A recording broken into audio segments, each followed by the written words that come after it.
Well, welcome, everyone. As Heather said, it's so fantastic to see so many familiar names and faces. We're thrilled that you've joined us today, whether it's afternoon or morning, wherever you are. On behalf of everyone at NISTS, thank you for attending today's action-focused workshop. So my name is Emily Kittrell, and I'm an assistant director at NISTS. And if you're here, then you know that this session is a little bit of a redo. We had planned this workshop for our NISTS 22 St. Louis event. Now, that conference was memorable for lots and lots of great reasons. But of course, one of the reasons was historic snow and ice in the St. Louis metro area. So our wonderful presenters, Heather and Ben, were not able to join us, and they've been so gracious to push this out to the summertime where everyone can hopefully enjoy this virtually and still benefit from this action-focused workshop. At NISTS, this particular session is one of our favorites because we really intentionally plan for you to do something with the information you're hearing so that when you leave this session, you're able to just walk back to campus and have a plan and have some tasks and goals already in place to start implementing right away. So action is the name of the game. I'm not going to spend any time talking. I want to hand it straight over to our wonderful presenters. We have Dr. Heather Adams and her colleague Ben Fresquez from Aspen Institute College Excellence Program. They're going to tell you more about themselves in just a moment. But thank you so much. And everyone, hold on to your hats because today we're talking about such a wonderful topic. It's my favorite. It's transfer. So with that, let's get started. Heather, take it away. Woohoo! That was a great introduction, great energy. It's just so incredible to see all these people. Thank you for introducing yourselves in the chat. We are going to get to introducing ourselves in a moment. We're thrilled to be here with you all today to talk shop on transfer culture.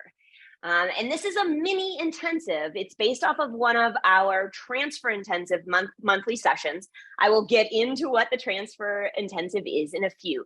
Before that, we are just going to look a little bit at the flow for the day. It's pretty simple. We're going to make this very interactive. So, a lot of this is going to be flowing in terms of how the conversation is going, but we're basically going to do a little bit of intro, a lot of conversation about robust transfer culture, a little bit of break, a lot of conversation about robust transfer culture across sectors. And then we'll wrap up with some takeaways and some questions and our regular wrap up if anybody has anything else they want to ask or leave with. So that is going to be the setup for the day. And I am going to hand it over to Ben, who's going to do a little bit about the business, the norms of our session today. Take it away, Ben. Awesome. Thanks so much, Heather. Thank you, Emily, for providing us this opportunity to connect and share a little bit about this work and transfer culture with all of you. I'm super excited to be here. Again, you'll hear more about who we are in just a moment, but I just wanted to kind of give you a sense of how we're going to be running today's workshop. So we're primarily using Zoom, obviously. If you'd like to change your name, we recommend changing your name via Zoom and put your institution just so we know which institution you're affiliated with. If you'd like to change your view to see everybody in our nice little Brady Bunch squares, you can change your view to gallery so you can see others, or you can leave it on speaker view, your preference. We've automatically muted everybody. There will be moments or times throughout today's session where if you wanted to jump in or you wanted to share or have a comment or something, we'll be able to unmute you. If you wanted to speak, please go ahead and raise your hand just so we can kind of have folks in a queue, and then we can kind of have people speak as we go along. So either Heather or I will cue you on when you can speak. And so also, if you have questions, comments, etc., feel free to interact with us via the Zoom chat or Menti. And so let me switch gears to the other platform we're going to be using. So Menti is this really great kind of real-time interactive platform that's accessible via any browser. So you can use your tablet, you can use your mobile phone, you can use your computer, whatever you're using right now to engage with us over Menti. It's pretty straightforward. You're just going to follow along Menti like the PowerPoint view. And then it's, again, simple. You can type in your responses, etc. Again, we'll have a chance for you to practice in just a moment. What Heather's showing now is just a couple different a couple different views on Menti. Let me just see, where are we? Okay, yeah. So again, lots of different views and formats. Today, we're going to be using a combination of several that include word clouds, polls, scales, and running chats and comments. Again, you can see some of those examples on your screen. And if you're new to Menti, don't worry, it's super easy to use. It's super intuitive. You'll have no problem jumping in and participating. And again, we're going to practice in just a moment. And I already mentioned you can use your browser, tablet, etc. Just a simple code, and we'll go from there. We'll also be toggling between Heather, who's running our slides, and then me, which I'm running Menti. So bear with us as we kind of transition back and forth as we go along today. Heather, back to you. Awesome. Thank you, Ben. So I am going to stop share, and Ben, you're going to share with the Menti so we can practice. That is correct. Let's go ahead. Awesome. Menti, I apologize. Let me just get screen set up, screen share here.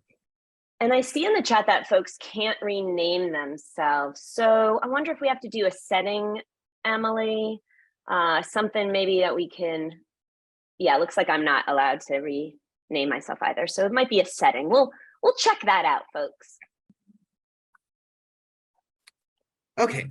So if I'm correct, you can see a QR code on the right side of your screen and the Menti code on the left. Is that right, Heather? Can you see that?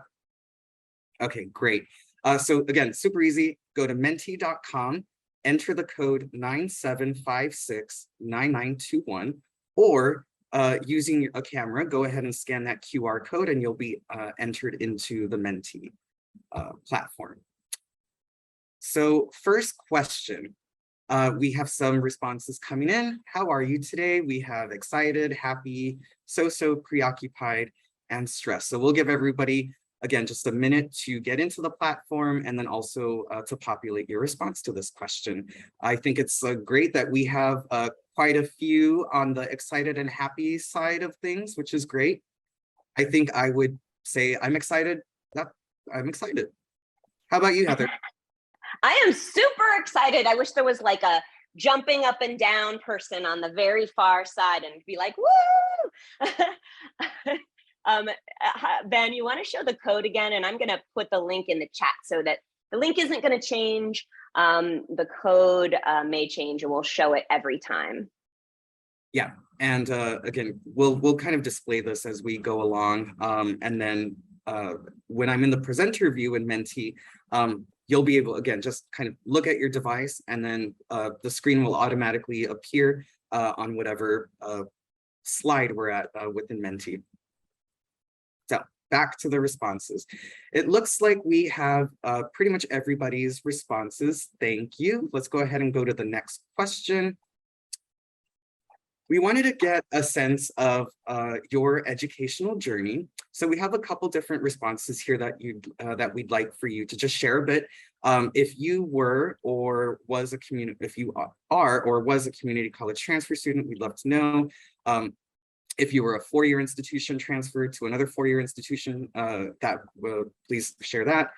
You can select multiple options in this. If you were another category as dual enrolled student. And then if you're an undergraduate student currently, we'd like to know. And if you're a graduate student, please go ahead and share that. So again, we'll give folks some time to just get some responses in. I love it. Yay, transfer. Transfers for sure. Woohoo! Oh, we should have put a not applicable. That's a good point, Michelle. Thank you. Wow, we've got lots of transfers in the room. I love this. Yeah, I see people are also writing in the Zoom chat. Yeah, thanks, Heather, for flagging that too. And again, because we are using different platforms, our attention may or may not be in one or the other. So if we don't acknowledge your comment or chat, don't worry, or we'll have Emily go ahead and flag that for us. Okay, great. Ooh, I love Robin. Thank you for sharing that your children are transfers and visitors of community college. And Kim, You are very much a transfer advocate for sure. Why did we not add that to that question option there? Definitely noted. We'll add that in these categories in the next iteration of this, Heather. Okay. Yeah, exactly. Well, thanks for helping us update, y'all. I Yeah. now know what we're going to do next time. And in this question, we're just wondering which type of institution you're affiliated with. And if you're not affiliated with an institution, very broad, other, I guess Heather and I would be considered in the other category.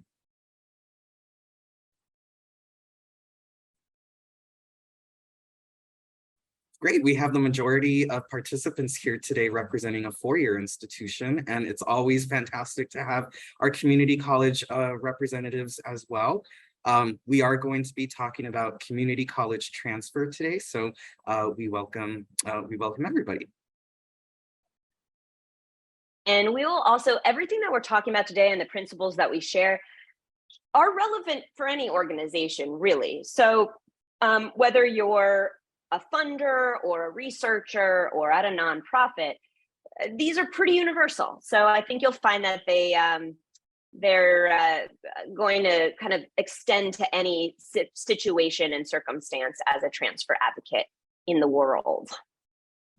Great. And then last question, just to get you acclimated with Menti. In 3 words, how would you describe your role with transfer? So this could be, with transfer students, with transfer systems, or specific components of transfer. We're leaving this really broad, just to, again, give people the flexibility to just share what's specific to them. So as you type your words, they will auto-populate on the screen. So we'll give folks a minute.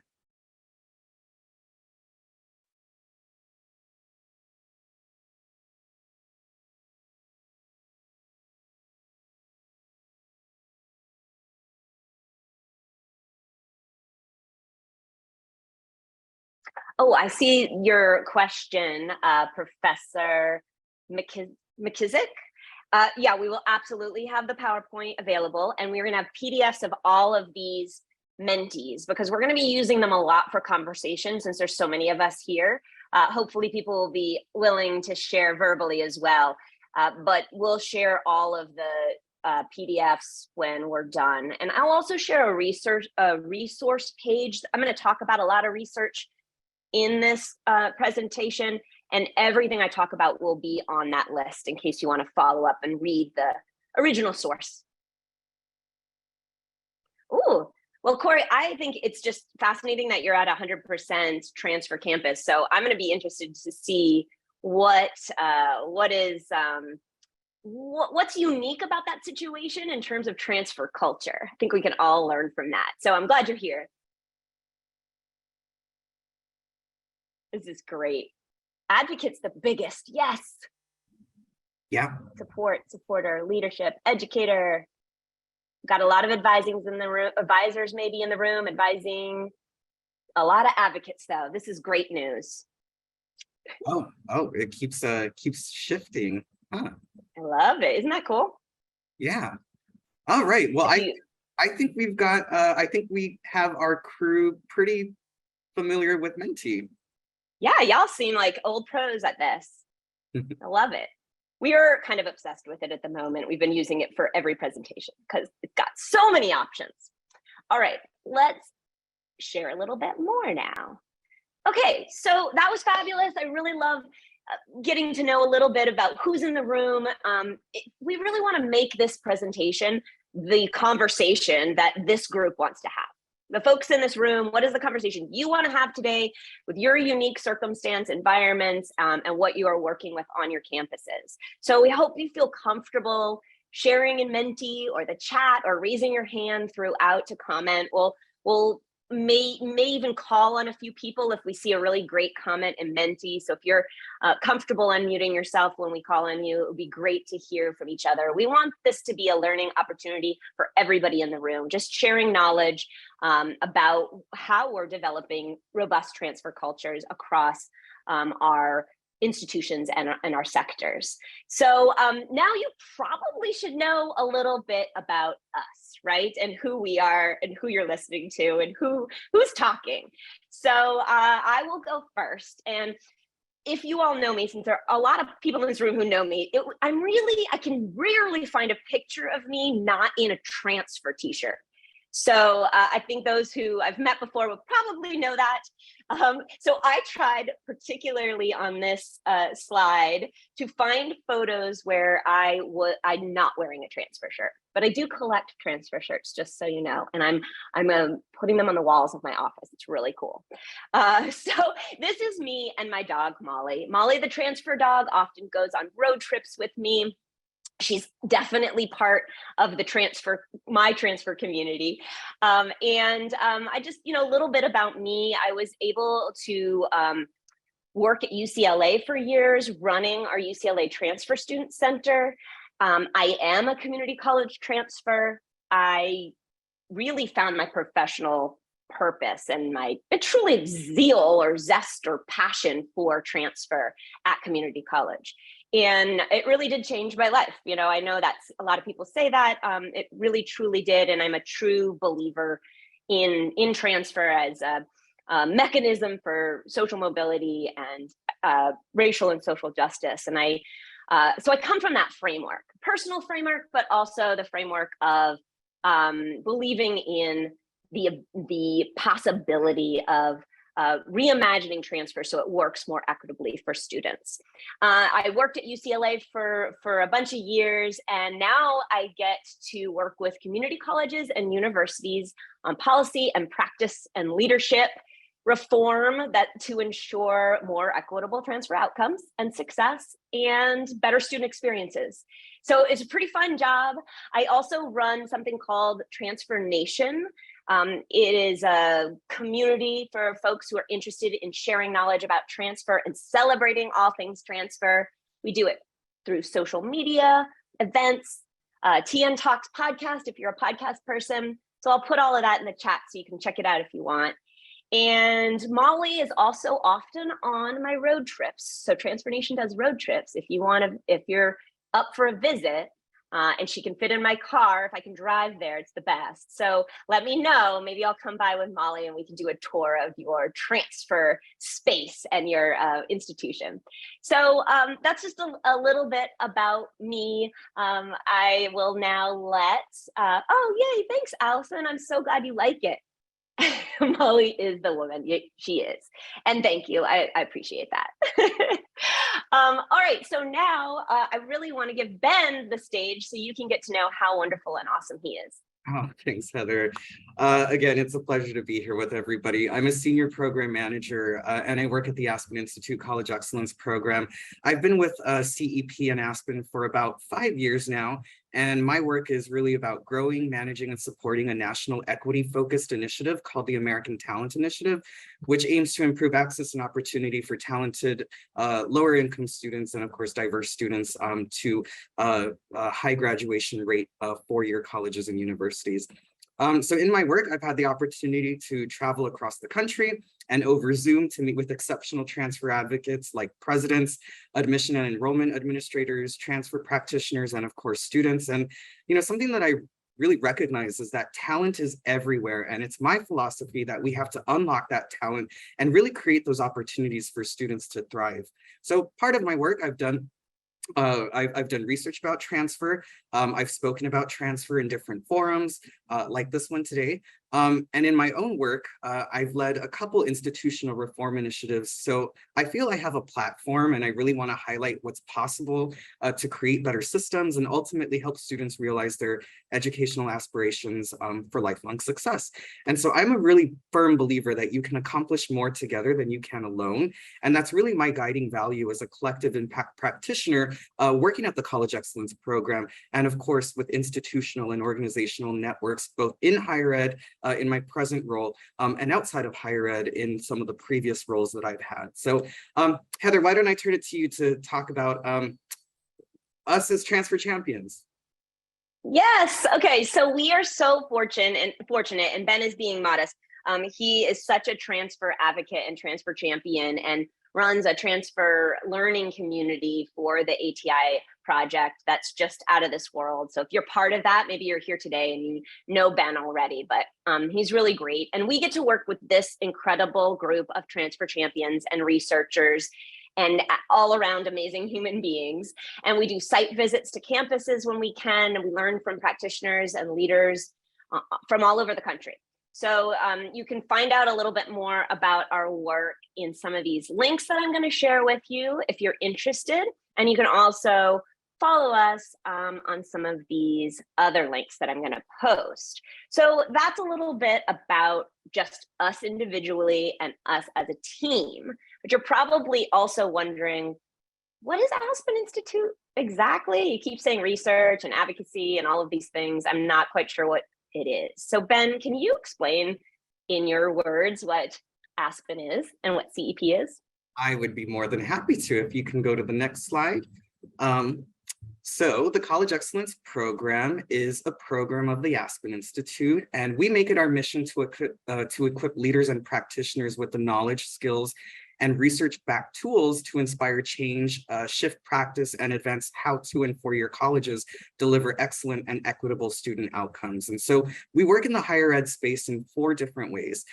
First, we elevate excellence in outcomes through data by showing what's possible and also showing how to get there through our playbooks and through our research and other tools. We investigate effective practices through a lot of research. And so you can see a couple examples displayed on the slide are just, again, a snippet of what we've published. But if you go to our Aspen Institute College Excellence Program website, you'd be able to see all the different kind of focus areas and topic areas in which we've done extensive research. The third way we also support higher education is that we equip the field with knowledge, frameworks, and tools so that you can use to support your own strategies for reform. And last, we develop and support college leaders and practitioners. We provide several professional development opportunities for 2- and 4-year presidents. And of course, we work with practitioners just like you to learn about the best practices, their institutional approaches, and we engage practitioners and leaders in various programmatic offerings.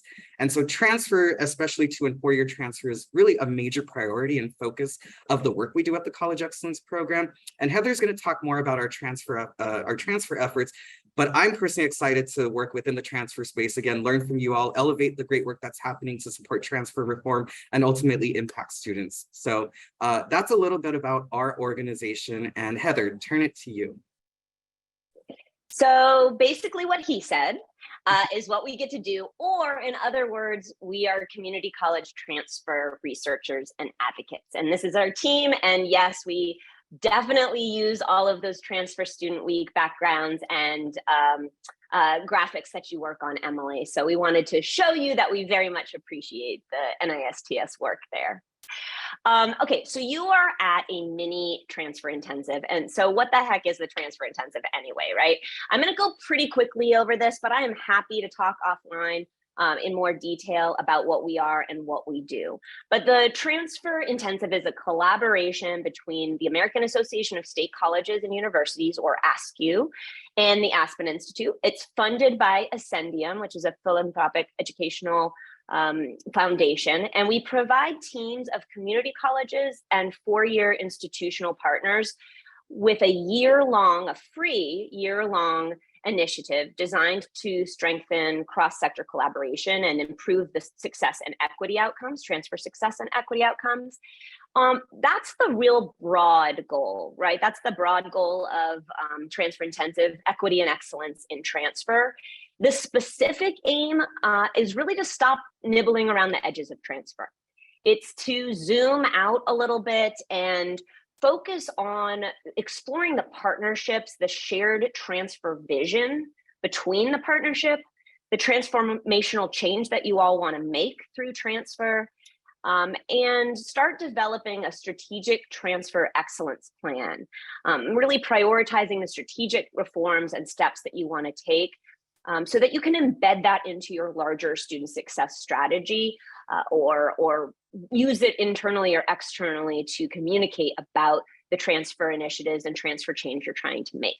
So we focused on vision setting and we focused on reform strategies in these sessions. And in the sessions, when I say teams, I mean the community college and the university together in shared responsibility for and shared action for transfer. So we have purposefully built the teams with the presidents from both institutions, a cabinet lead from both institutions that helps align the vision setting with the operationalizing, a project manager who really is the wrangler and coordinator, and then other folks that are important to the team, important to transfer, but also important to the larger institution in terms of creating that better transfer experience. So IR representatives and communications folks and advisors and faculty and really anyone who's involved in transfer or at the university, which you're going to find we're going to say a lot, because what the thing about transfer culture is that really it's everywhere and it's everyone's responsibility, right?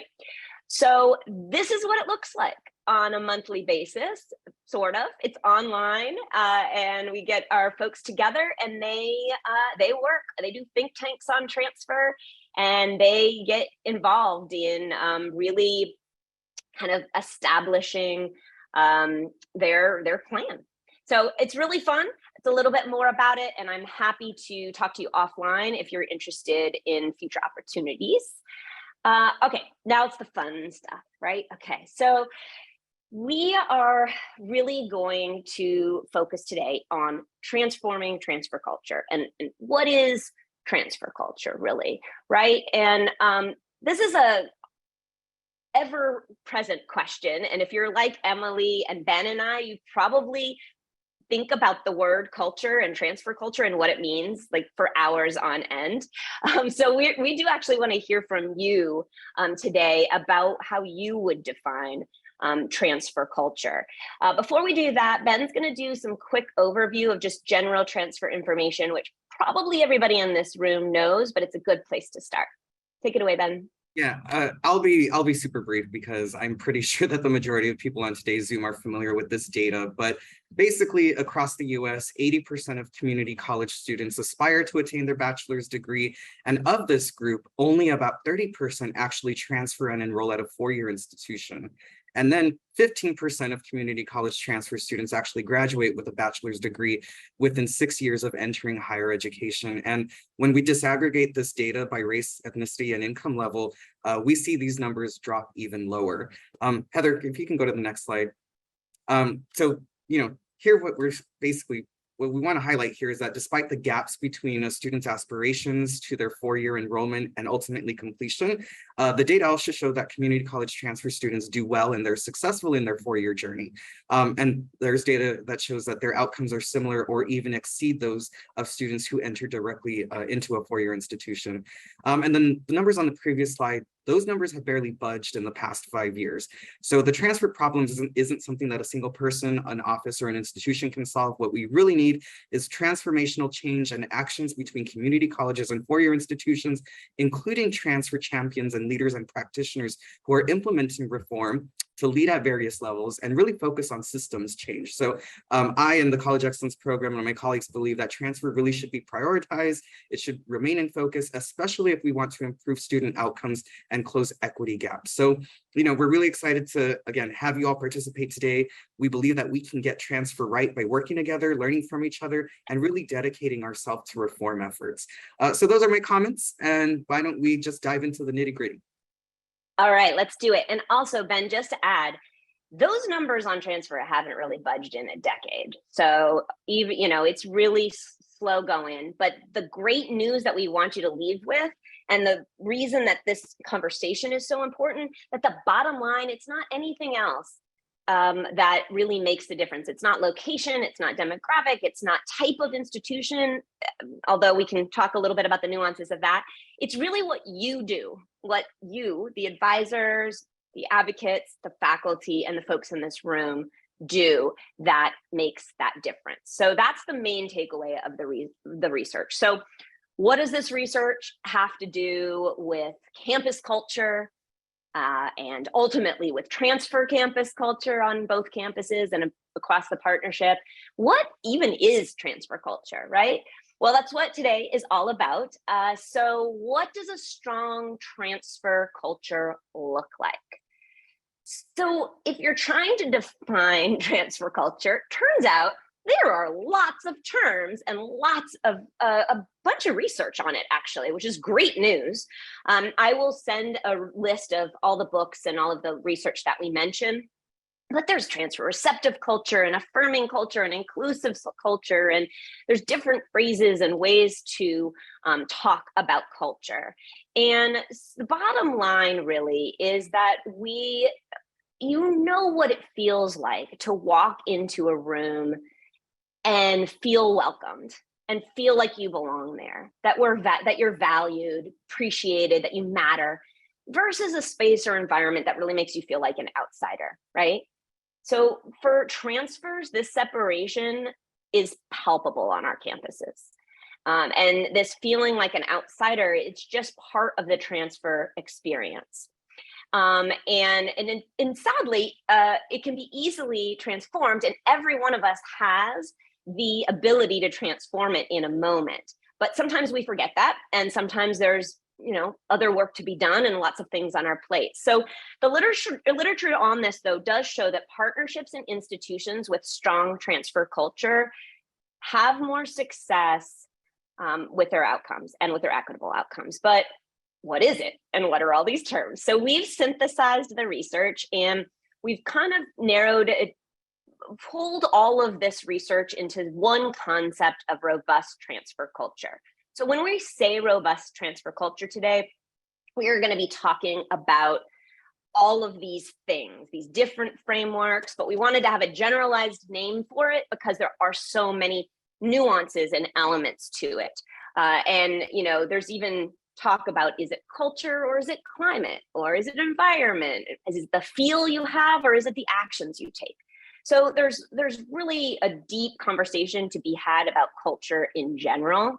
But we're really interested in what you think about culture and how you might define a robust or strong transfer culture. Yeah, that is a great segue. So we're going back to Menti. So again, you can go to menti.com, enter that code, or open the browser that you had. Again, you can use your camera, scan that. But if you go to Menti, what you should see is a screen that looks like this. Okay, so we're going to do a couple things. We're going to ask how you might define robust transfer culture. And then we have a couple different exercises that I think Heather can walk us through. But why don't we just go ahead and get started with the first exercise. So you can take a minute to go ahead and kind of think about how you would define that term, robust transfer culture. What does it mean to you?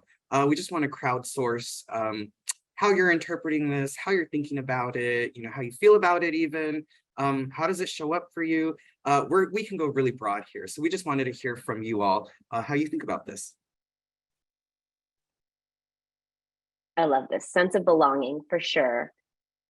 Supporting students before, during, and after transfer throughout the journey, right, folks? Resources, all parties have needed knowledge, no cracks to fall through, accessible and easy, right? Streamlined.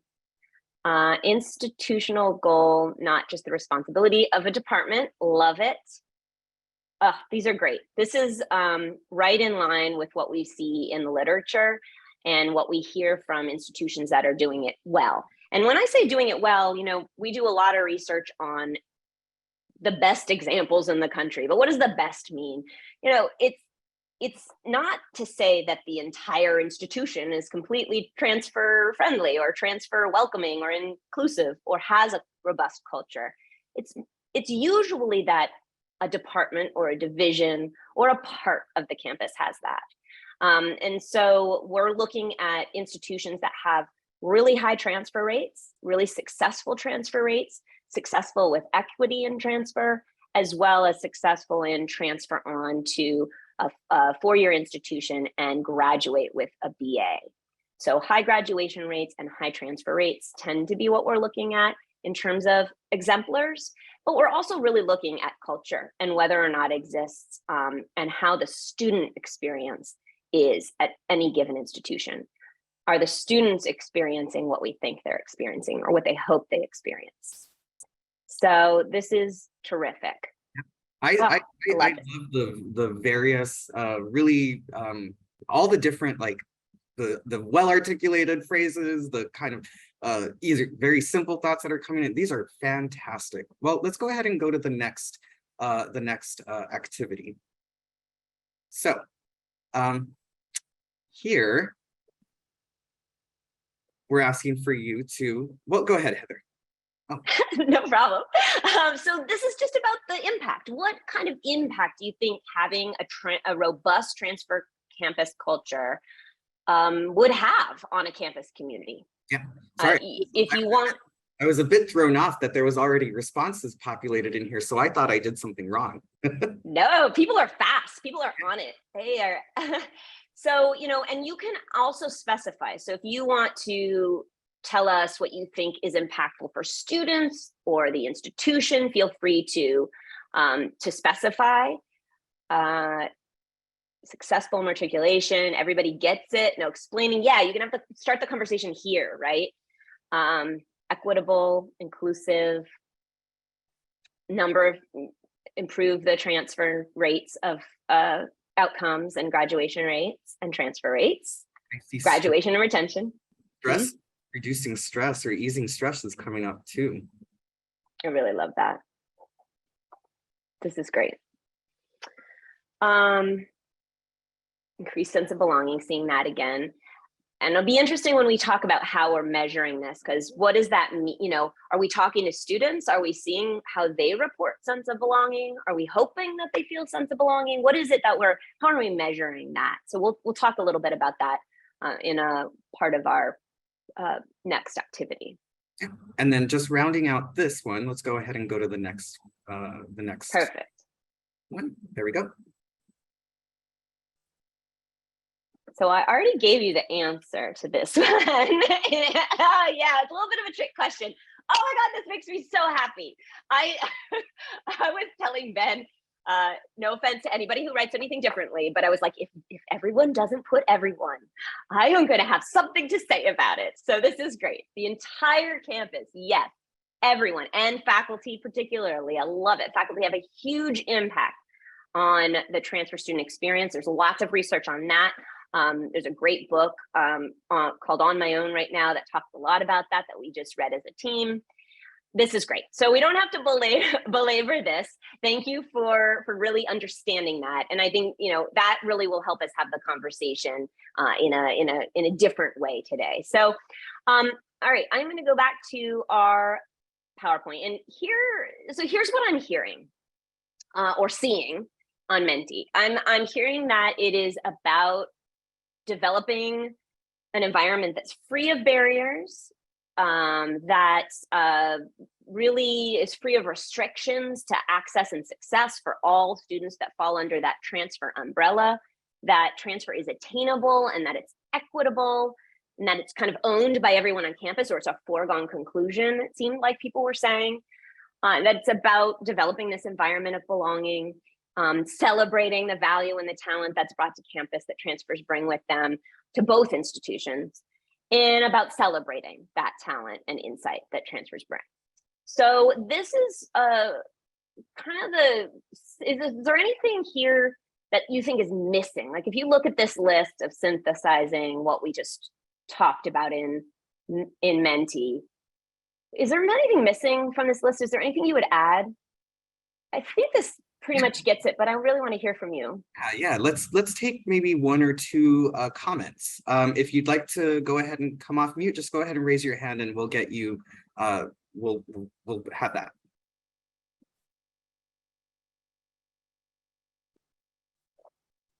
I mean, you don't have to if you don't see anything, but if there's anything that you feel is missing, I'd really love to know. Or even something you'd add in the chat. Kimberly, encourage more alumni. Yeah, love it. I'm actually writing a blog on that right now. share responsibility between the institutions, a commitment to partnership. Yep. And we'll have that in our synthesis of some of this.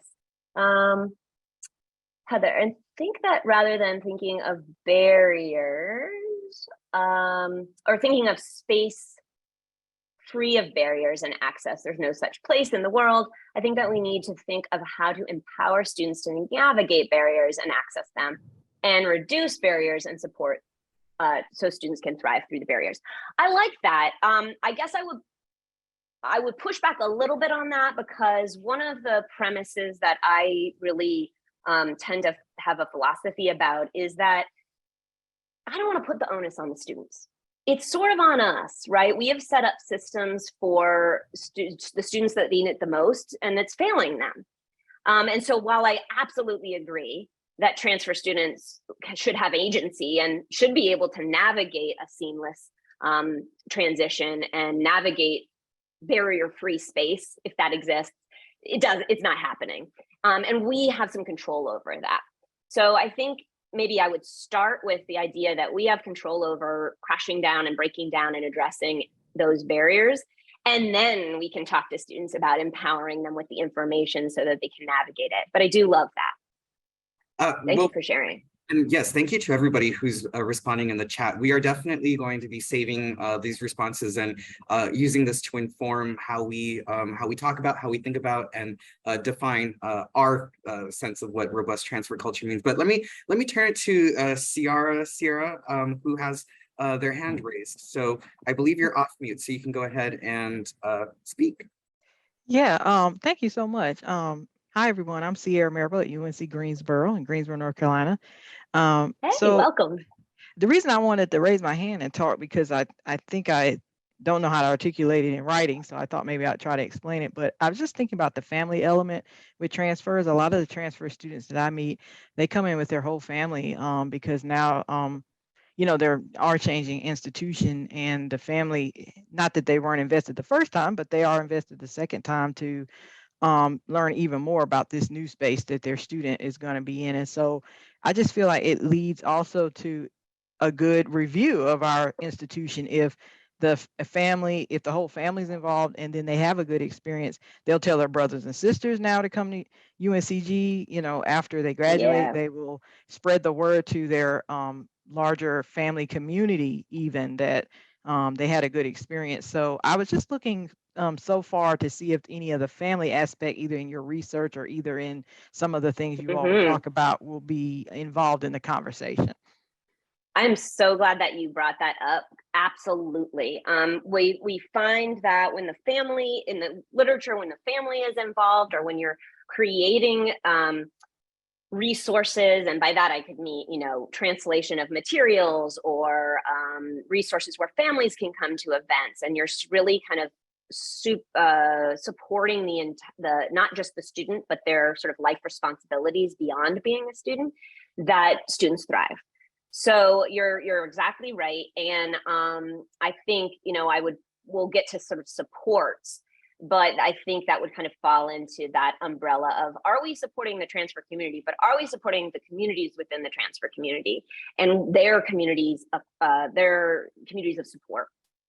I love that. Thank you for bringing that up. These are great comments. I'm gonna just skip to the next slide, because what we've done is we've sort of synthesized this into 5 major principles, and they're really broad. So you're absolutely right. There's stuff in this chat that I'm seeing of like, curriculum's not in there, and the specifics. So I love that you're bringing that up. I think when we go deep dive into these, you'll see that the overarching principle really holds a lot. And I could probably have done 15 principles, but I had to narrow it to 5 so it would fit on the slide. But really, I do think this works. And we're going to dig now into how these principles show up on your campus. So I'm going to stop sharing so that Ben can. We're going to go ahead and go back into Menti. So again, I think everybody's pretty much on this call is already on Menti. So we can go ahead and just share the screen. Let's see. So on your screen, change that view 1 second. And then now I will share the screen. Okay. So what we have is just we have a few prompts across the principles that we want you to consider. So we're going to go, Heather's going to offer some framing about what each of these 5 principles means. And then we want you to just kind of rate at what stage you think your institution is at in terms of adopting or having these robust transfer principles in practice. So the scale is really simple. If you think your institution is at a beginning stage, an intermediate stage, or an advanced stage, you can definitely note that on the poll.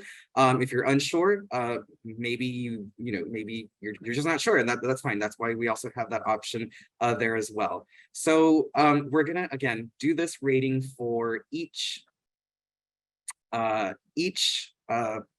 principle. So Heather, why don't you offer some remarks on what it means by making transfer visible?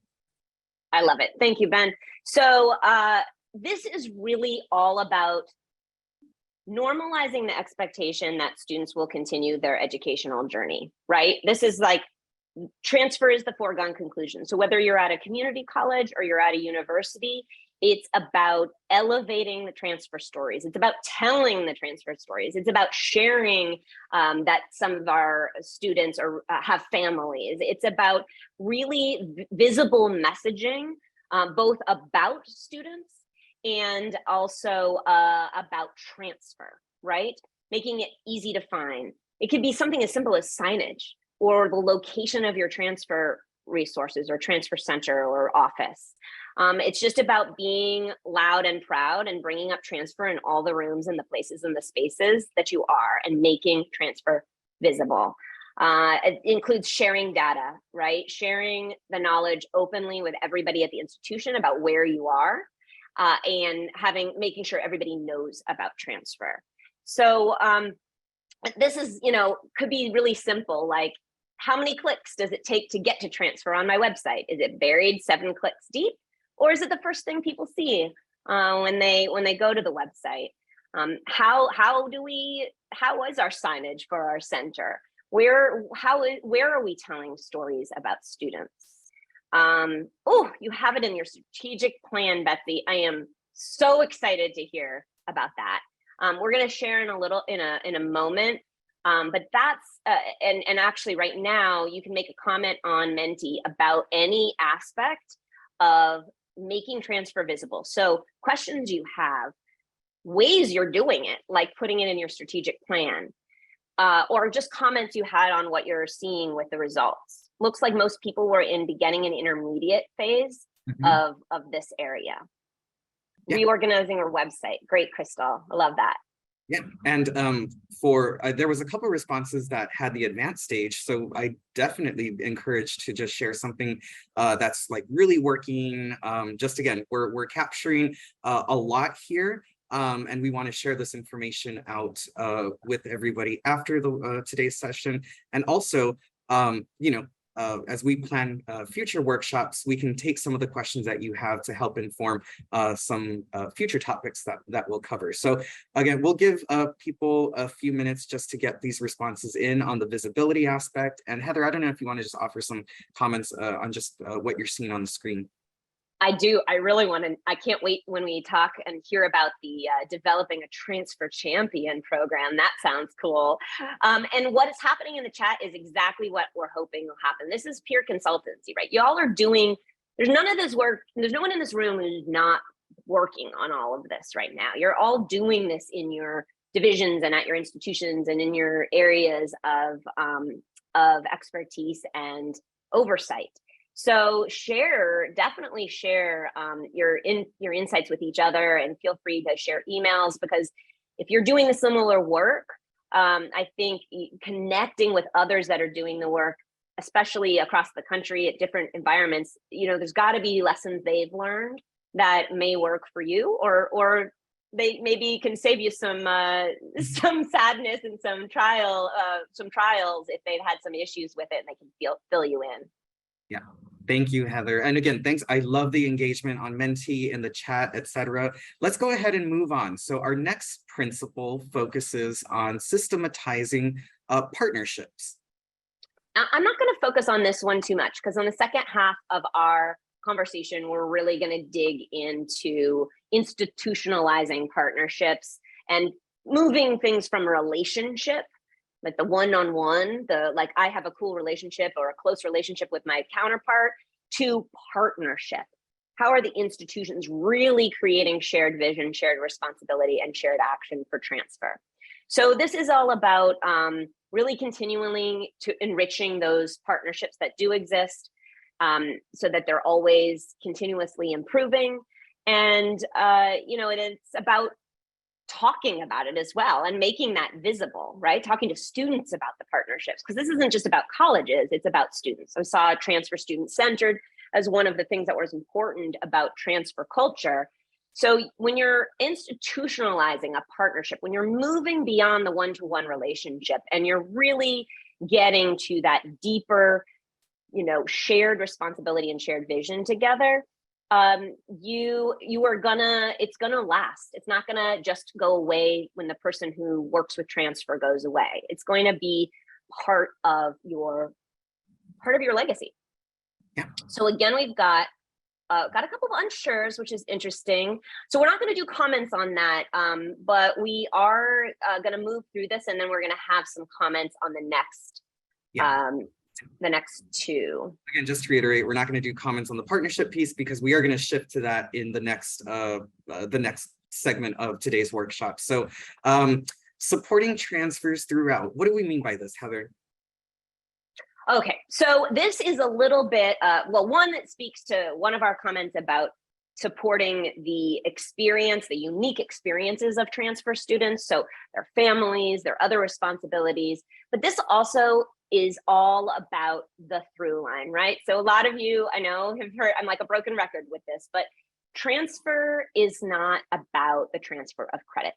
It's not about a handoff. It's really about a life trajectory and an educational trajectory from, high school, from, workforce to career. Right? It's there, we really need to support transfers at every phase of the journey, and it's not a linear journey a lot of the time, as we all know. So it's a through line from high school or workforce to career and beyond. And it's not about the credit, it's about that life trajectory. Yeah. Thank you, Kimberly. Yes. I'm going to go ahead and open the comments on the next slide, but I think it's really interesting that there's so much focus happening right now for the institutions that are either at the beginning or the intermediate stage. And so I just want to, say keep going with those efforts, because we really want to move institutions and our practices towards the advanced stage.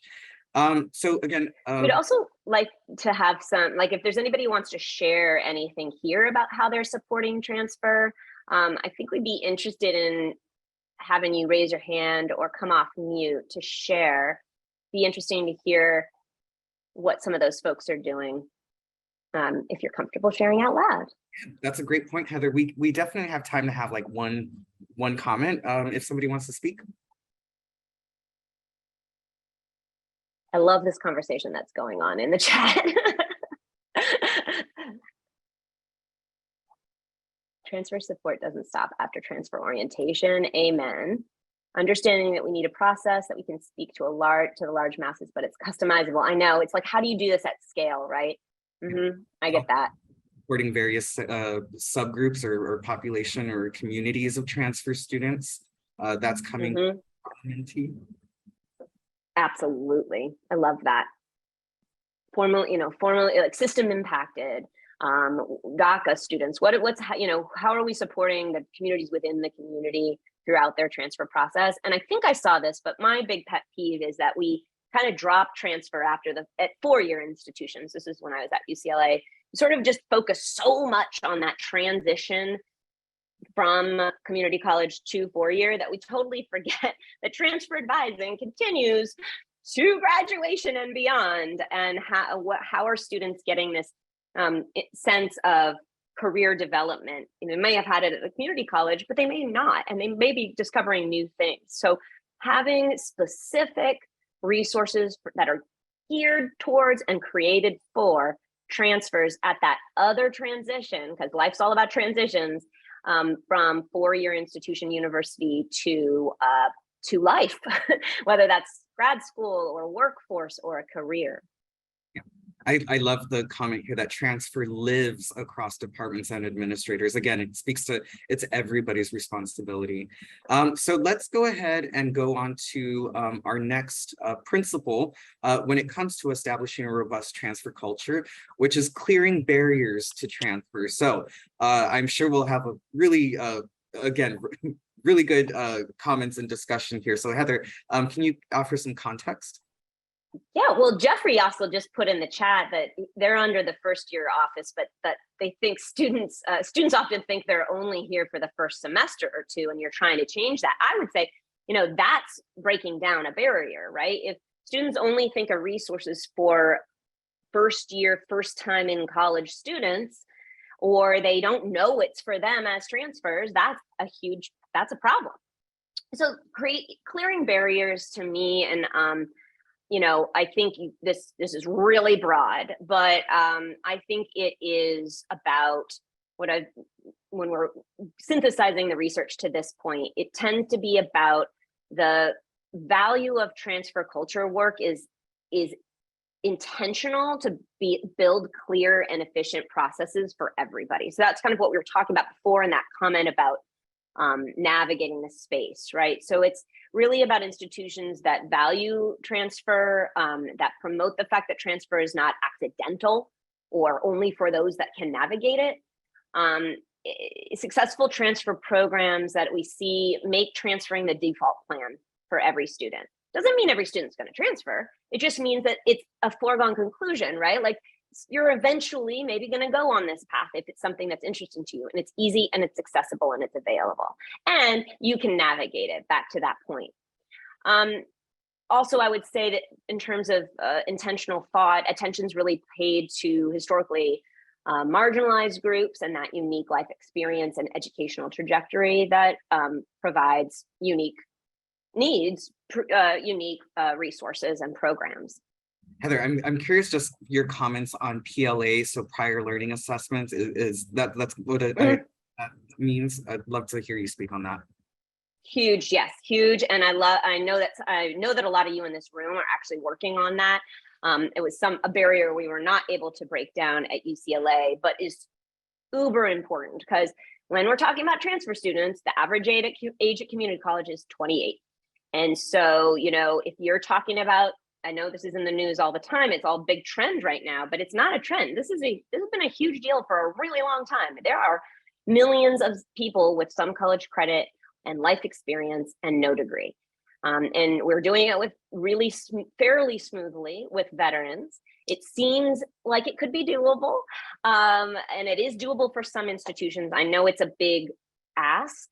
And I know a lot of four-year institutions are a little hesitant about it, but it is a huge barrier. The other one we saw was that we were able to break down at UCLA, for instance, which with students' help, was priority enrollment for student parents, right? So if student parents can't get to campus for orientation where they enroll, or are missing classes because the class was full, that's not gonna help them succeed. So we fought for priority enrollment first for those student parents, and that's really changed the game. I would say that it's just about how you're breaking down those policies that don't work for transfer, and always being that person in the room that's like, what about transfer? What about transfer? What about transfer? Speaking of, what I was going to comment was the transfer advisory board that came through over Menti, and how they're able to kind of have that kind of peer-to-peer support, and also be able to raise issues across the institution when it comes to transfer. To your point, Heather, really advocating to meet the needs or the gaps or the issues, problems we have with transfer through hopefully a decision-making body with resources, with dedicated time, with specific goals, etc. So those are really important if you're involved in a transfer advisory board or group or committee. And with teeth, right? With the ability to actually make systemic change, right? To actually address policy. That's one problem we're seeing with a lot of advisory boards, is if you don't have somebody who's on the cabinet level or higher involved in that work, that often there's only so far you can get grassroots, in that often there needs to be some weight there with authority to get the funding or make the change. Mandy, I'm seeing in the chat that you're struggling with the student parent thing, and first year, first time in college students, that was big. I really feel for you there, because that's what UCLA was. It's a traditional institution, right? We're not focused on the students who didn't live on campus and didn't have that. So I'd love to introduce you to the Students with Dependents program at UCLA, and you can talk to them about how we worked with student advocates to get that happening. But we also worked with so many people. They have a student parent resource success group that advocated. So yeah, follow up with, just send me an email and I'll make sure to do that introduction. And thank you again, really robust. We're going to go ahead and move on to the last principle when it comes to establishing or building up a robust transfer culture, and that is about celebrating transfers. So what do we mean here, Heather? Well, I think this one is sort of obvious, but not really, because this goes beyond just cheering on transfer and prioritizing or promoting transfer. This is about developing a campus of advocates, right? And this is what you all answered. Everybody's responsible for this, right? So celebrating is really about demonstrating that institutional pride in their transfer partnerships and in their transfer students. It's institutions that do this well fund transfer, build curriculum around transfer, create faculty interactions for transfer, make sure everybody is aware of who the transfer community is and how many of them there are and where they're coming from, and they share the voice of students. At a community college, this could be for that student stories, and sharing the students' experience could be about inspiration and the possibility of transfer as a pathway of success. At a 4-year university, it could be about welcoming and belonging, right? You're valued here. As a transfer, I was in your shoes, and here's how it worked for me. So sharing those stories of success is vital. And I follow a lot of you all on social media, so I see that you do this. And again, just another observation that we had the majority of responses over on the beginning and intermediate stage as far as how you're celebrating transfer at your institution. Okay, we have we're just opening it up for comments here. So let's give folks a minute to type their responses, and we'll see what's coming through. And I'd love to hear a creative, innovative way that you're celebrating transfer. If somebody wants to unmute themselves or raise their hand. An event for transfer admissions. Love it. I like that. Yeah, that could definitely impact your yield if you're doing an admit event. Also, I've read some recent research on advent yield events that's for student groups and for historically marginalized communities, that often when there is a specific yield event for a specific community, that develops that sense of belonging, that sense of other people have been in my shoes and here. And so you could do that, say that's families, say that is like our Raza, I think they had a Raza welcome day for yield that was just for Latinx students. We have our Black Bruin Transfer Success just for our Black transfers. So there were, there's a lot of research out there, a little bit of research out there that says that that is a really great way to start building that culture right from the top. Lucas, I see your hand up. Do you want to share something with us? Yeah, we are going to be doing our own first time sort of transfer welcome event, a transfer reception here out of the admissions office. I'm in admissions at Northern Michigan University. And so we're championing that idea. We did sort of a soft kind of event last year in times of COVID. It wasn't super formal, but we're doing one that's more formal, big reception at the beginning of Welcome Week for transfer students. Yay! That makes me so happy. I love transfer welcome receptions and transfer welcome weeks, and it will make a big difference. And getting the word out to transfers can sometimes be an issue. I'm sure people can talk about that here, but it sounds like you're institutionalizing it, and this is like you're making it a regular thing that'll just be expected each year. Are you inviting others at the campus to that? Is that what is that event going to look like? Yeah, so we have a retention subcommittee that focuses on transfer issues here at NMU. And so we invited 2 folks from there, our director of student success, who oversees our upper level advisors on campus, who primarily work with our transfer students, and we have a faculty member. So those 2 are providing like opening welcome remarks. It's going to be hopefully institutionalized sort of as a yearly thing. We definitely see our biggest class come in fall, not really winter, but so probably just a yearly sort of welcome reception to say hello and welcome to all these new folks that are coming here. It's great. So thank you so much for sharing, Lucas. I really am interested in that, and I can't wait to hear how it goes. Send pictures. Yeah, I'm hoping I'm hoping the 30 people who registered show up. Yeah. So I'm loving this conversation. So one, Mandy, don't fret. All questions are important. Ask all questions. You've got a room full of transfer experts here. You have to take advantage of it.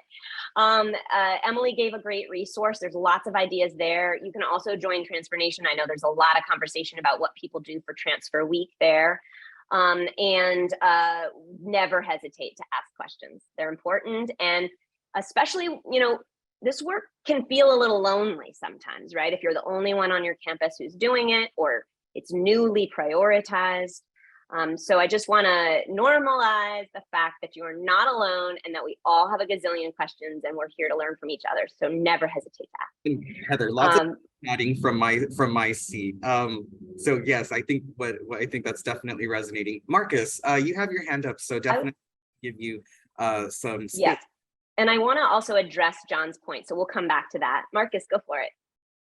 Yeah, sure. Thank you. Pretty much at Anne Arundel Community College, we wanted to really recognize faculty and staff for their contributions to transfer, especially since they don't always have to do it. They should, but we really wanted to recognize faculty that are aligning curriculum, that are promoting our transfer pathways.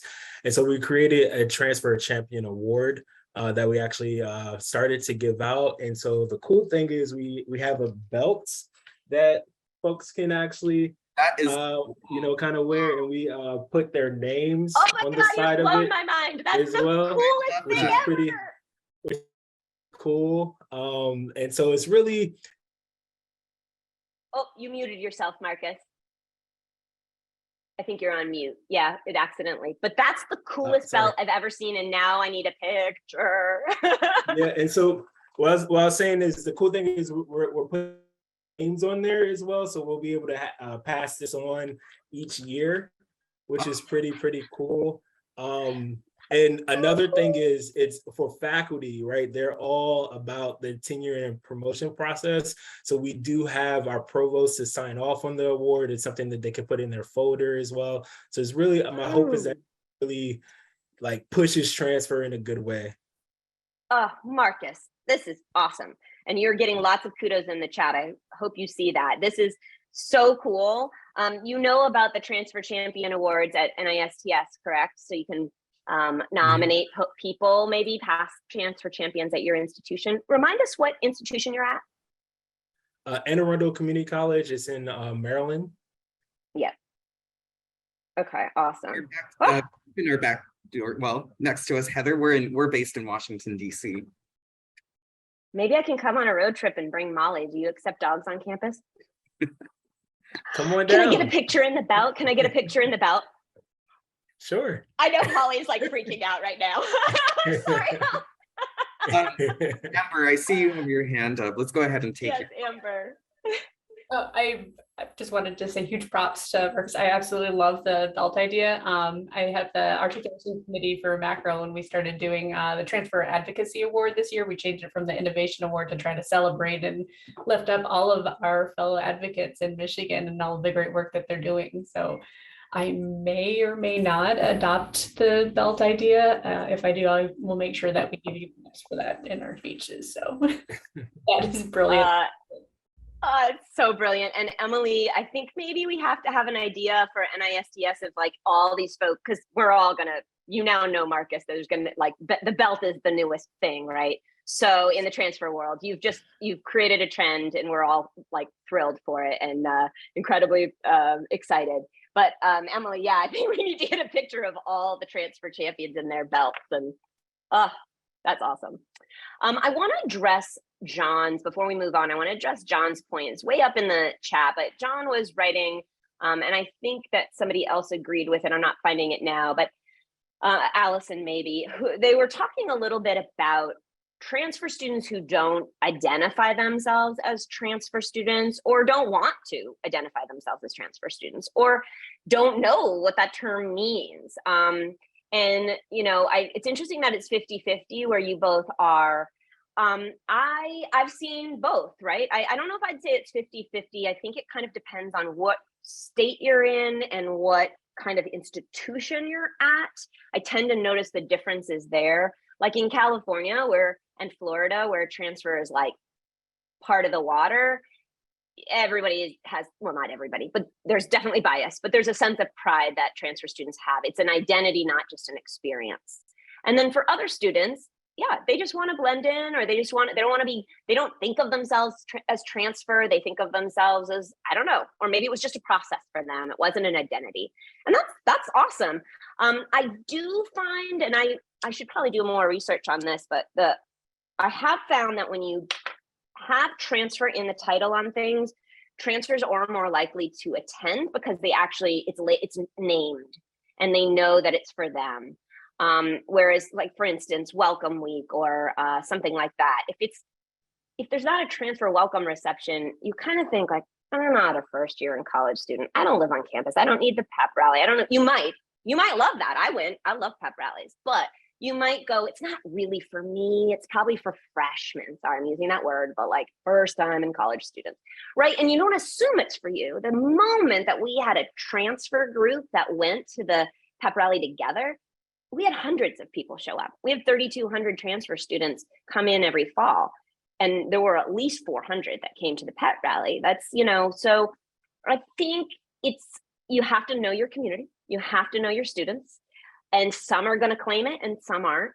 I think it's getting more and more, I think the stigma is a little bit waning maybe, but I think it still has a long way to go in certain parts of the country, particularly. And if our systems are a mess, it's not going to be seen as a positive thing if we're still kind of creating these barriers for them. But I really appreciate you sharing, because that's a very true thing. Do you want to talk more about it, John or Allison? Sorry, Ben, I know I'm taking us all the way off, but. No, it seems, I mean, I love the engagement here. I don't want to disrupt things, so Heather, I'll call. Okay, and I'm seeing some other comments. So yeah, you're seeing the opposite. Yeah, I've seen the opposite for sure. That you at our new college, they want to be identified as in some cases as transfer students because they feel they've taken 2 years in college courses and they've gone through some college, and that they should be proud of that. I covered things well, John. Yeah, it's a little split. Well, I mean, this is why we're having the culture conversation, right? Because I'm not saying that every transfer student needs to have transfer as their identity. I think creating an environment where they know it's okay to say that they're a transfer student. And so I think you've brought up this really important point that has to do with what we're talking about. If we have not created a culture of belonging, I don't know about you, but I wouldn't want to say I was a transfer student if it didn't feel like transfer students belonged or were valued. So I get it. I do see in the research that this culture work and this work that you're all doing makes a big difference in students' ability to share about their experience. So I think you might find as you work on this culture at the school you're at, that you might see it change. Okay, Ben, I know I took us way off. So let me get back on and then we'll take a little mini break for folks. I am probably not going to belabor this because the people in this room are doing the work. So I'm not sure you need to see, exemplar examples across the country, but I'm just going to quickly show you a few. Everything that you've talked about, to me, transfer culture, robust transfer culture looks like this picture, right? It looks like celebrating. It looks like welcoming. It looks like naming, and not everybody has to have a t-shirt, although I love t-shirts, as I've mentioned, but it really speaks to a institution that is wanting to develop that environment of belonging. And so I just love seeing pictures like this because I think it shows me what transfer culture is in a certain environment or at an institution or in a space, rather than telling me about it. So a couple of little quick examples. It's different at It's different at community colleges and universities, right? So transfer culture is going to look different according to where you are and what type of college you are. So this is a great example here of making transfer visible. This Pasadena Transfer Center is a great place for students to hang out. Students congregate there. It's also a place for their partners. You can see even on the walls, they're like celebrating their transfer partners. Visually, they also have folks visit from other colleges. Advisors sit here and do advising appointments, and students really congregate and hang out in this space that's very central and very noticeable to others. So it's a really great way to notice. And I visited a college in Illinois, and that was a community college transfer center, and it was smack right next to the Welcome Center. And it was so awesome because everybody felt the transfer center was the Welcome Center. Like, it really, optics matter. Where things are located on campus matters. And making it visible is something that really can change an attitude and then change the ability of folks thinking something's accessible and available to them. At Mount Holyoke, we did some research, and there was one student just kept saying, everyone keeps asking where I'm going next. Like, I don't know yet, but the idea that there was a culture of transfer. The president at Holyoke Community College really set forth a tradition of transfer, and everybody did ask students that. And if they were going into the workforce or some other path, fine. But this was a kind of the main question everyone got asked. A great four-year example, and this is kind of a neat way of pulling the president in, because we do know that if you have presidential support and prioritization of transfer, that it can make a huge difference campus-wide, and it can make a huge difference in terms of the culture. And so this is a four-year president example, a university president example of a university president who was also a transfer student and shared a little video about that on Transfer Student Week. And that made, you can watch it on Twitter if you follow him. And it really, it's just making it known, making it visible. Tell if you're a transfer student, so both transfers don't feel alone in it. Then, last example, CSU San Bernardino, they have a really incredible transfer culture. They have a program that's sort of by students for students. There's transfer peer mentors. They have a kind of transfer pride celebration every year, and it really tells transfer student stories. It's a sense of pride, it's a welcoming environment, it's leadership for transfer students, and it's the structures in place, right, to kind of continue that, systematize it, if you will, because they do it every single year. One of the things that's pretty cool about this program is that their two-year graduation rate for transfer students and their partners increased to 44%. That's just shy of their 45% goal that they had for 2025. So they're way ahead of their goal. And the four-year graduation rate for transfer has increased to 79%. Now remember, the national transfer rate is 31%. And the national transfer graduation rate with a bachelor's in 6 years is 15%. So you can see this type of culture building and pride building makes a difference. Yeah. Okay, folks, we have talked a long time. So we are going to take a break and we're going to get back on track to talk about transfer receptive culture between institutions and between sectors next.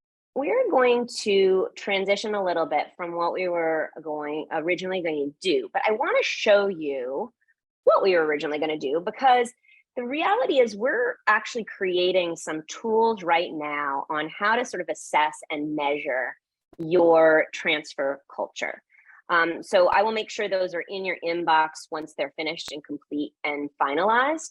But I want to just give you a little hint and show you what one might look like, because this is something you could easily do yourself without our template. You could just, get it going with your office, getting it going with your division. And then my recommendation to you would be to do it with students and see if it's the same answers. So Ben, is this the Menti that's got that? Okay, let's just show them an example of it. Yeah, I've kind of disabled people's responses, but at least you can see the visual. So let me go ahead and share my screen, and Heather, you can definitely talk through. Okay. Here we go. Perfect. Okay, so it's a little confusing with the questions, as you can see why we're still working on a template for everybody, but basically this is a transfer culture chart, right? And we're gonna list huge broad units or campus divisions and departments, but I would suggest you actually get pretty explicit and pretty specific. Maybe you're listing programs, maybe you're listing departments, maybe you're listing all of the resources. I don't know. This list could be endless. And then what you're going to do is you're going to go through, and you can do any kind of scale that you want. You just need to make sure you're defining what extremely robust transfer culture looks like to you versus no robust transfer culture at all. Because there's a lot of nuance in there, right? I just want to interject. So you can't see it here, but I am going to put the scale that we use just so people can see what's in between the not at all and extremely. So give me a second to do that in the chat. Perfect. And I've done this on a variety of scales. This is an adaptation that's actually in the Power to the Transfer book. If you haven't read it, it's excellent. I'll make sure that's in your resources. It's a great exercise to do with your team. I know it's a little weird, I'm rating campus, my colleagues, and I'm rating, but this is just a reality, right? We have spaces and places on campus that are more transfer open and transfer belonging and transfer welcoming than others. And I think you'll find this slide shows just a few units that are more academic, but we also have a slide of, student services, and then kind of random ones. You can start to see oh gosh, yeah, we don't have year-round programming or a transfer specific org. Our student leader division doesn't have a transfer org, maybe, and that would be something that I would rate kind of low on the scale.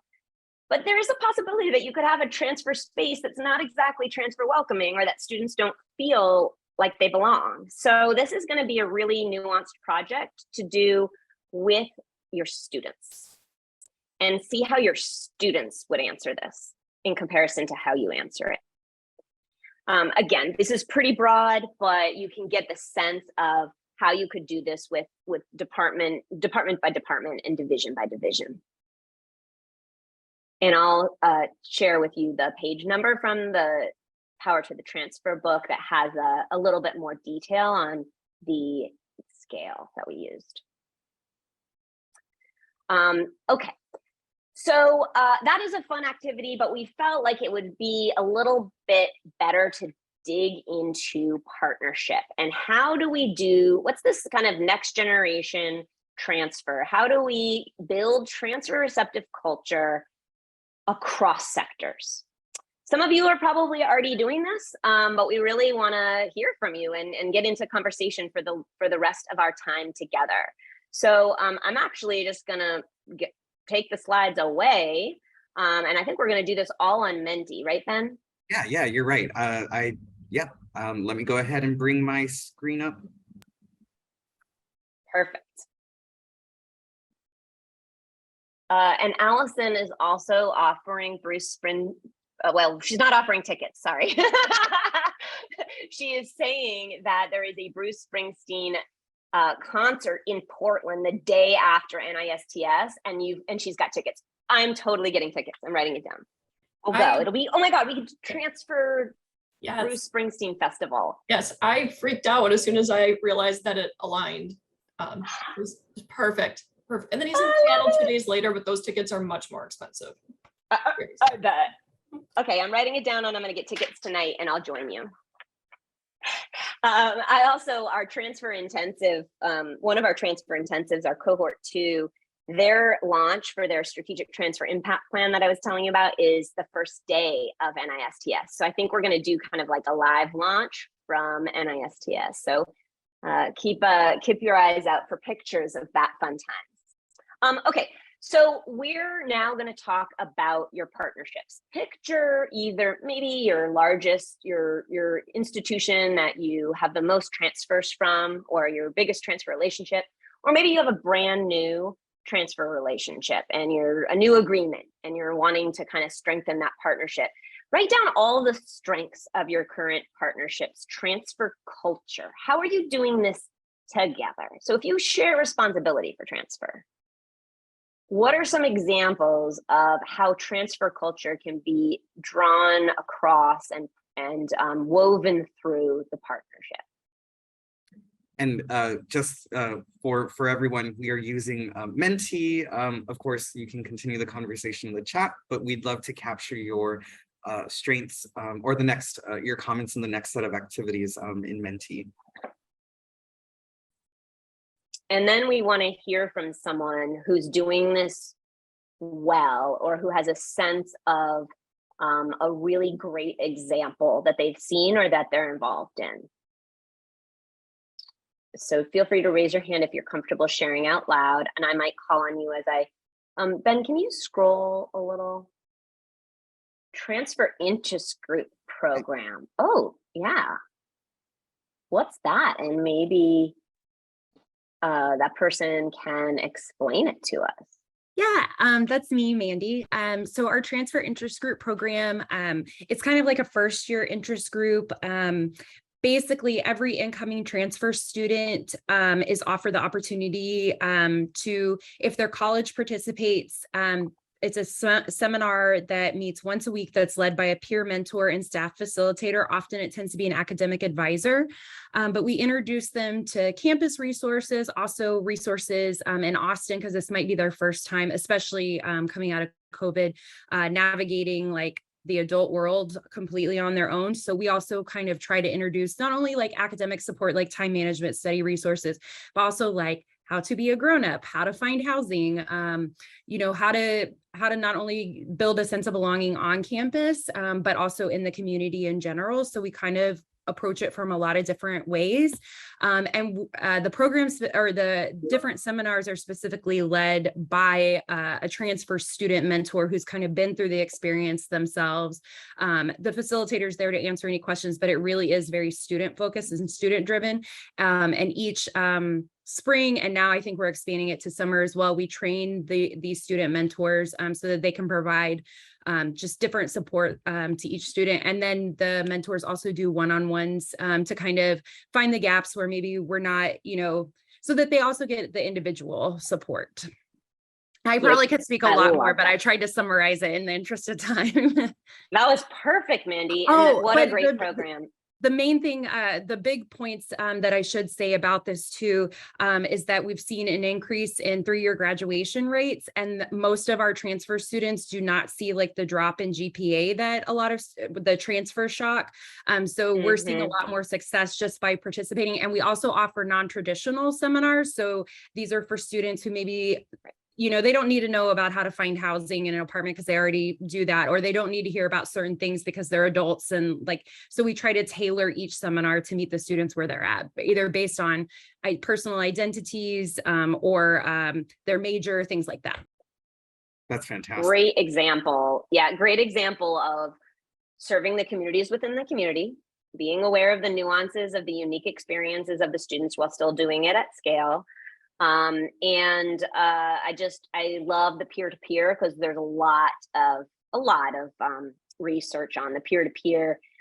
You can talk till you're blue in the face, you know, about a resource, but until a student tells you about it, you're not going to go, that kind of thing. So which is really great. And people are sharing great. I like this. I'm a little curious. So the annual meetings with your colleagues across the sector, is this a faculty member who's meeting with their counterparts? Is this an advisor? Who wrote developing or meeting with our partners once a year? Anybody want to share that? Oh, Kelly, I see your hand raised. So yeah, we have a 2+2 type program. It's called Transfer Singular Articulation Pathway. And so certain majors at the community college will have certain admission criteria into the 4-year. And so we meet once a year with our community college partners on our closest campus, community college, with the 4-year IU departments. So for example, we have a criminal justice TSAP. And so our criminal justice chairs at our community college will meet with the IU criminal justice department heads to make sure that there's nothing going wrong, if there's any questions, if they're seeing any patterns, things like that. I love that because we see magic happen when faculty are in rooms with faculty, right? So there's a lot of stuff going on between the, you know, community college and university faculty, but inevitably when we see them in the room together, they find that kind of shared interest and shared sense of the issue. So I'm glad to hear you're doing that yearly. Do you think it's enough doing it yearly? And do you think that with the department heads, it's filtering transfer culture to the other faculty in the departments? Great question. Sorry to dig, Kelly. No, you're fine. So we're actually, the reason I kind of have to chuckle is we're kind of this year reevaluating that meeting and what we're trying to accomplish during it. When we first started meeting, it was because the program was new and there were hiccups in each of the individual areas. And so we were listening to each other all in one area, but we wanted to kind of move it to where each major or college would have their own time to collaborate. And that's where we're hoping to move to. But because not all of the majors are aligning from the community college department to the to IU's department, there's some overlap, and so we're trying to figure out how to best do that. So stay tuned. I love that. Well, this is great. I love that you shared that because my point here was going to be about that earlier conversation we had about the principle of institutionalizing transfer, right? Or systematizing it. So one of the things we see a lot is that exact problem. And Rick, I see your hand, so I'll call on you next. I see that exact issue a lot, Kelly, is that right initially there were lots of meetings. There were lots of counterparts getting together and they spent time together and they had convenings. And then once the agreement or the, 2+2 is, figured out, or things sort of are working more automatically, they meet, but they're just meeting like to make sure there's no problems. And you can develop that into relationship building, sharing knowledge, continuous improvement, looking at data every year between your institutions, and really engaging them, like you're talking about, Kelly, in that next generation conversation that's going to even push that partnership beyond the systematizing of the details and of the credits and of the courses articulating, and actually get into systematizing the relationship. And ritual and routine are super important. So it sounds kind of silly, like how many meetings a year are you having? Do you use a Google folder? Like all these kind of self-evident things, but we don't do it. We don't do it. We just don't set up those systems and those rituals to really succeed long term. Rick, I saw your hand up. Did you want to share? Sorry, I hit the mute button first.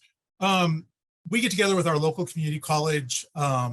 We try to get together quarterly just to meet and talk about any issues that come up. And I try to invite different staff people each time, along with kind of a consistent group. We meet usually on Friday afternoons, which usually is not popular, but I usually try to meet at a pub so that usually there's some sort of social lubricant that helps the conversation go along. And we've had some meetings and been able to get some really good conversations going back and forth between the university and the community college. This is great. Well, let's move on to the impact, because I think, you know, between Rick and Kelly, we got some of these comments, we've gotten some great insights. And so now I want to have us all focus on the opportunities, right? So what opportunities are there in your partnership to continue building or start developing, or whatever phase you're in, beginning, intermediate, advanced? What are the opportunities that exist for your transfer partnership? And also the SUNY folks, it looks like Kimberly is reaching out in the chat, so she might want to connect if you're open to sharing your emails.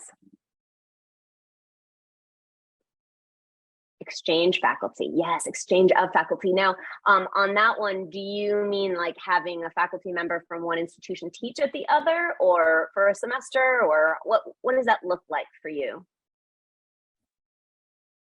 Yes, that's what we're actually talking about, to maybe build some enrollment for them, have a business professor come teach just one lecture or even for a semester at our institution.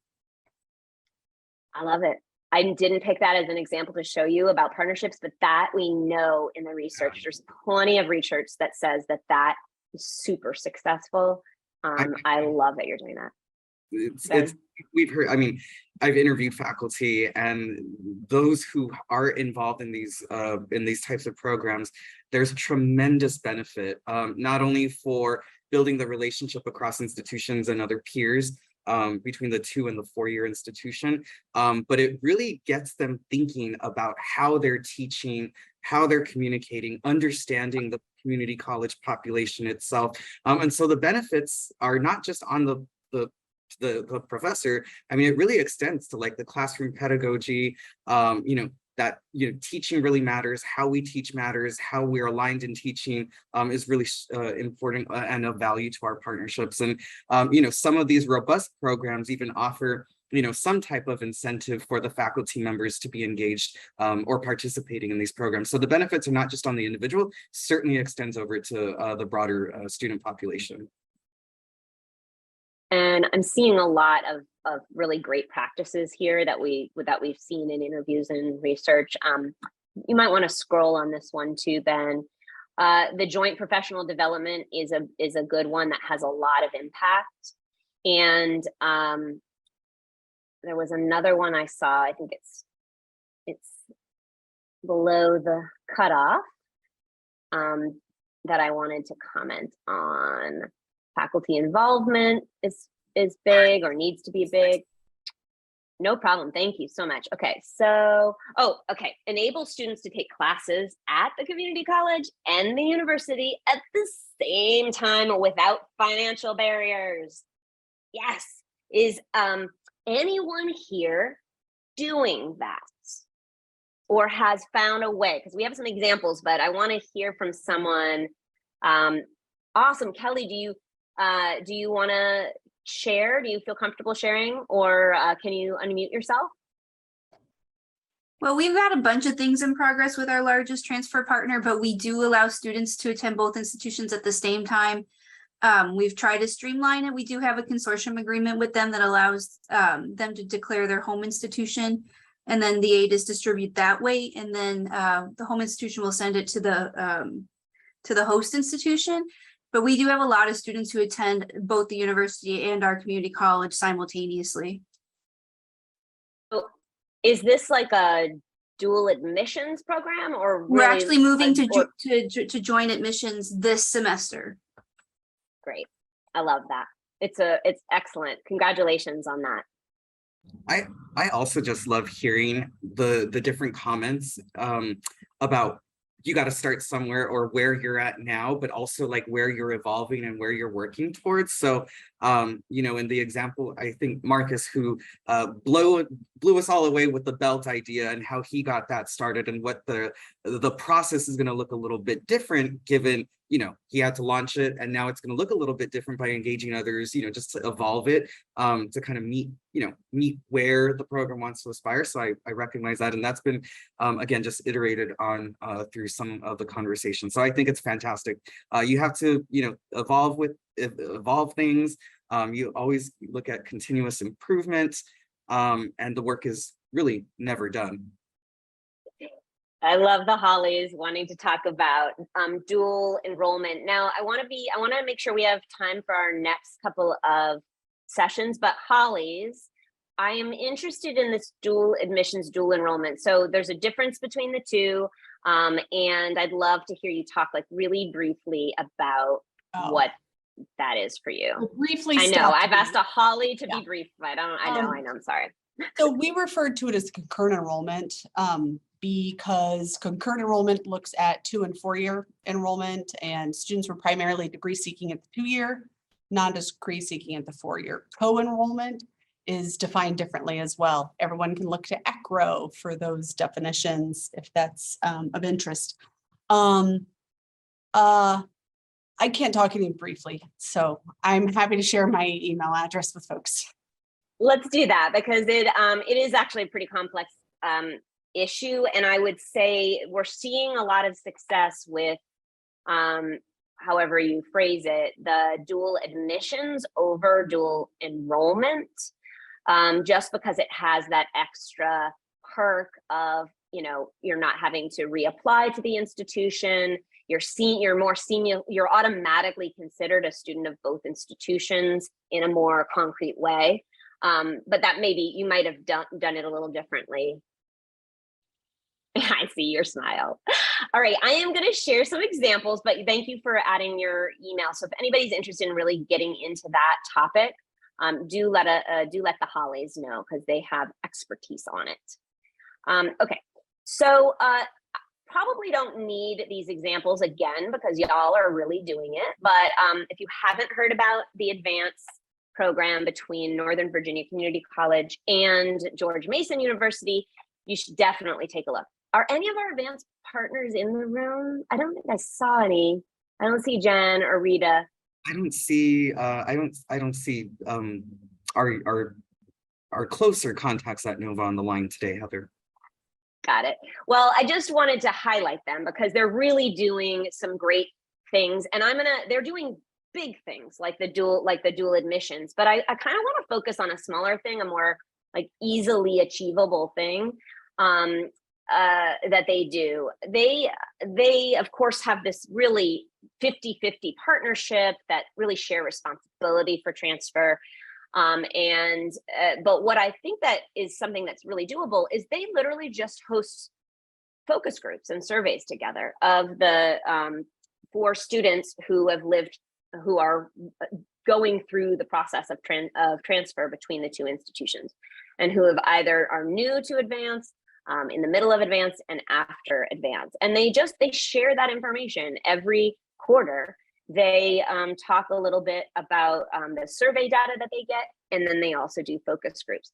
Super easy way to share responsibility for the entire transfer journey, right? Because community colleges and universities are both equally responsible for transfer student success. And so it was a really interesting model if you're interested in checking out some great successful models.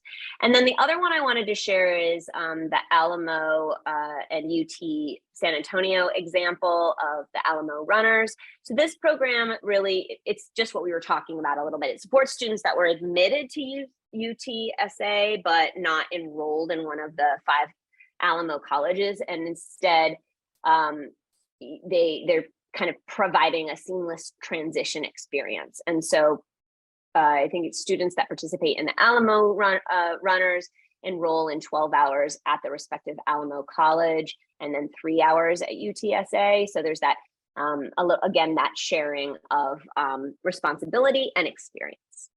So I know we have some wrap up questions, right, Ben? That's right. Let's go ahead and shift on over to Menti, and we are going to wrap up today. This time has flown by. I've really enjoyed being on together. So thank you. Let me go ahead and get the screen up. Okay, so we have one other slide after this one. But we're curious, what are 3 action items or ideas that you've taken away from today's session? And Heather, I did turn this not into a word cloud. I thought it would be better to capture, people's thoughts or ideas via like a chat box. Yep. I Love thought it. Better. Yeah. Good call. Good call. And this is from your role, right? So we can all advocate from our current role, right? And so, while we want to make big transformational change institutionally and across sector, what can you do right now within your power and within your area of influence and expertise? Championship belt. I think that's on everyone's list. That is definitely my first action item. Celebrating students on campus, transfer students on campus. I like that. And just elevating their stories. How are you posting on your website about it and social media about it? There's a couple of colleges that have transfer student experience videos like right on their website front pages. So it's right there. And it's really successful. Both ways too for community colleges. You can have like transfer alumni, featured on your transfer advice or your pre-transfer materials. Yeah, the one I'm thinking of, I think is one of the California ones, like El Cerrito or something, and they have that. I mean, they have alumni that come back, and then they've also created these videos so that transfer students can get inspired by the folks that have been there before them. Yeah. I just on the video front, so I'm co-leading a pilot, and we're really excited that we've completed our first year, and now we have transfer students that are going to our 4-year partner destination schools, and so we're recording their testimonials over Zoom, and then just doing some very light editing, and we're going to use those as promotional materials. So it's really amazing what you can do, just on Zoom, without needing a lot of technology or a lot of expertise. But you want to be strategic about how you're, using the videos and making them accessible, and also the timing or the messages that you're, wanting to highlight, and of course making sure that they live in the right and appropriate places. But the most important thing is that they're visible. I just wanted to point out to the person who talked about updating their website through a transfer lens. I love it. And there's a great resource. Oh, you changed your website, Emily. It's looking good. There's a great resource about a communications audit that's really, it changed the way we do things at UCLA years ago. So I'll put it in the chat for you. Okay, I just switched it. I just switched it because we are coming up in the last 3 minutes of our 2-hour block. Oh my goodness gracious. Awesome. Thank you so much, Ben. So we really want to know what questions you still have, because again, Emily and I have talked for hours about what does culture mean and how do we measure it, and what are we, what's going on? How do we talk about this with you all?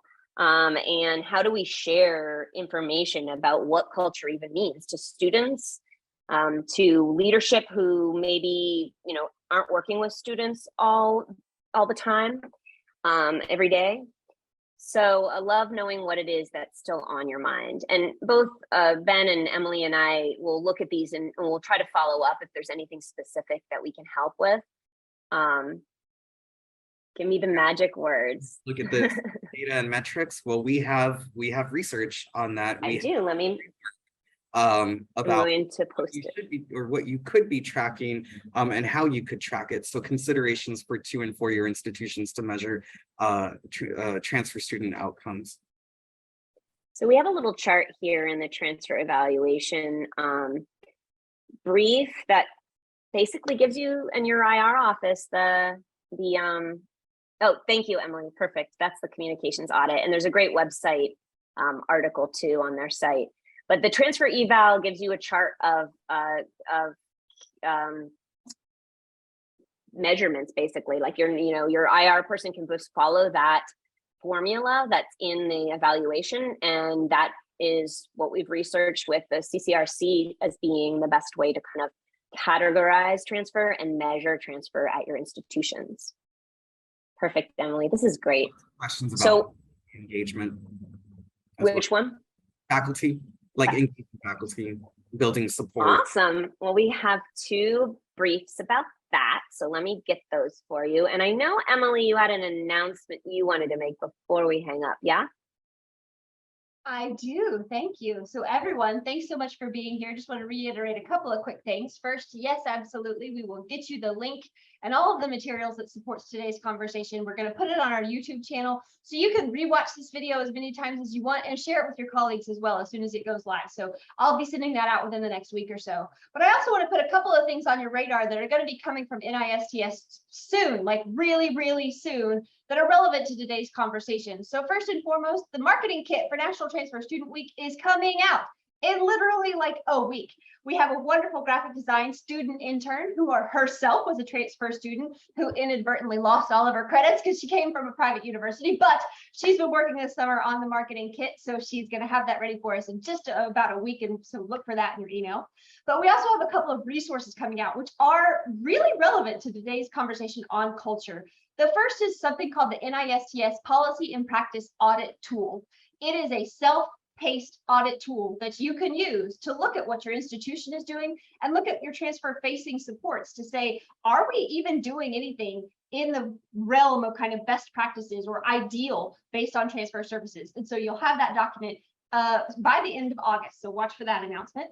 And then in early September, we've got a follow-up to our original Beginner's Guide to Gathering Data. It's a new data guide called Using Data in Our Work with Transfer Students, and it has 3 sections, which I think are really relevant. The first is gathering data. So it takes what the Aspen Institute has worked on, takes our Beginner's Guide, and takes that a step further, talks a little bit more about using your campus partners to gather that transfer data, whether it's quantitative or qualitative. The second part is on analyzing that data and what to look for and why you need to benchmark and do that kind of thing. And then the third section is on communicating that data. So those of you who are looking for the magic words, I don't know that the magic words are in there necessarily, but we've got some things to help you shape your thinking around how you share those transfer stories and the data specifically. So keep an eye out. We've got lots of things coming up for NISTS. Also, of course, our call for proposals for the annual conference is out. So I hope all the great ideas that were shared today, consider putting in a proposal. You have till the end of August, and we would love to share your insights and wisdom with others in the transfer community at the conference event, which we have a virtual and of course the face-to-face in Portland.